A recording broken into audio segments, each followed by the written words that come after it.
Hello friends, welcome to my channel. Friends, మనకి కొత్తగా farmer registration అనేది జరుగుతుంది కదా, దాని గురించి ఈ వీడియోలో తెలుసుకుందాం. రాష్ట్రంలోని భూమి గల ప్రతి రైతుకు కూడా ఒక ప్రత్యేక రైతు గుర్తింపు సంఖ్యను ఇవ్వడం కోసం అయితే మనకి ఈ ప్రాసెస్ అనేది స్టార్ట్ చేశారు. దీనికి మనకి వ్యవసాయ సేవలను సులభతరం చేసి పారదర్శకంగా మరింత అందుబాటులోకి తీసుకురావడం కోసం ఈ కార్యక్రమం యొక్క ముఖ్య ఉద్దేశం.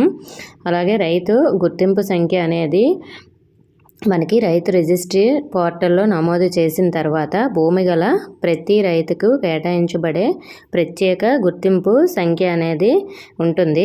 ప్రభుత్వ పథకాలు, సబ్సిడీలు, ఇతర వ్యవసాయ సంబంధిత సేవలను పొందడానికి ఈ సంఖ్య అధికారిక గుర్తింపుగా పనిచేస్తుందన్నమాట. రైతుకు చేకూరే ప్రయోజనాలు: ఈ విశిష్ట సంఖ్య అర్హులైన భూమి గల రైతులు గుర్తించడంలో తోడ్పడి వారికి గవర్నమెంట్ నుండి వచ్చు వివిధ సబ్సిడీలు, పంటల బీమా వంటి ప్రయోజనాలు పొందేలా చేస్తుంది.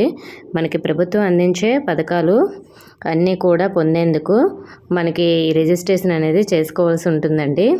భూ ఆధారిత పథకాలైన పిఎం కిసాన్, అన్నదాత, సుఖీభవ, పంటల బీమా, అలాగే పంట రుణాలపై వడ్డీ రాయితీ, అలాగే రాయితీపై వ్యవసాయ యంత్ర పరికరాలు, అలాగే రాయితీపై సూక్ష్మ పోషకాలు, అలాగే సూక్ష్మ సేద్యంపై రాయితీ, అలాగే పంట రుణాలు, అలాగే పెట్టుబడి సాయం తదితర పథకాలు నేరుగా పొందే వీలు కలుగుతుందంట మనకి ఈ రిజిస్ట్రేషన్ ద్వారా.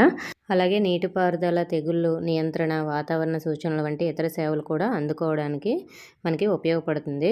గ్రామంలో గల రైతు సేవా కేంద్రాల సిబ్బందిని సంప్రదించి రైతు గుర్తింపు సంఖ్య పొందవచ్చు. ప్రస్తుతం రాష్ట్రంలో భూమి గల ప్రతి రైతుకు కూడా మున్ముందు కౌలు రైతులకు కూడా భూమి లేని వ్యవసాయ కూలీలు, ఇతర వ్యవసాయ ఆధారిత వృత్తులలో ఉన్నవారికి కూడా ఇది వర్తిస్తుంది. మనకి దీనికి ఎలా నమోదు చేసుకోవాలంటే రైతులు వారి ఆధార్ నెంబరు, అలాగే ఆధార్కి లింక్ అయిన మొబైల్ నెంబరు, అంటే మనకి ఆ ఫోన్ కూడా ఉండాలి, ఎందుకంటే ఓటీపీ వస్తుంది. అలాగే పట్టాదారు పాస్ పుస్తకం తీసుకొని గ్రామంలో మన రైతు సేవా సిబ్బంది ఉంటారు కదా, అగ్రికల్చర్ అసిస్టెంట్, వారిని కలిసి ఇది రిజిస్ట్రేషన్ అనేది మీరు కంప్లీట్ చేసుకోవాల్సి ఉంటుంది. ప్రతి ఒక్కరు కూడా చేసుకోవాలండి, భూమి ఉన్న ప్రతి ఒక్కరు కూడా.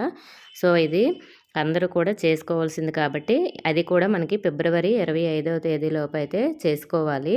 కాబట్టి మీరు వెంటనే సచివాలయంకి వెళ్ళి చేయించుకోండి. లేదంటే రైతు భరోసాలో అయినా ఉంటారు అగ్రికల్చర్ అసిస్టెంట్, లేదంటే సచివాలయంలో అయినా ఉంటారు. కాబట్టి అక్కడికి వెళ్ళి మీరు ఫిబ్రవరి 25లోపు అయితే మీరు ఈ రిజిస్ట్రేషన్ అనేది కంప్లీట్ చేసుకోవాలి. ఓకే ఫ్రెండ్స్, ఇంకా ఏమైనా డౌట్స్ ఉంటే కామెంట్ చేయండి. ఇన్ఫర్మేషన్ వస్తే వీడియోని లైక్ చేసి మీ ఫ్రెండ్స్కి షేర్ చేయండి. మన ఛానల్ సబ్స్క్రైబ్ చేసుకోండి. Thank you for watching.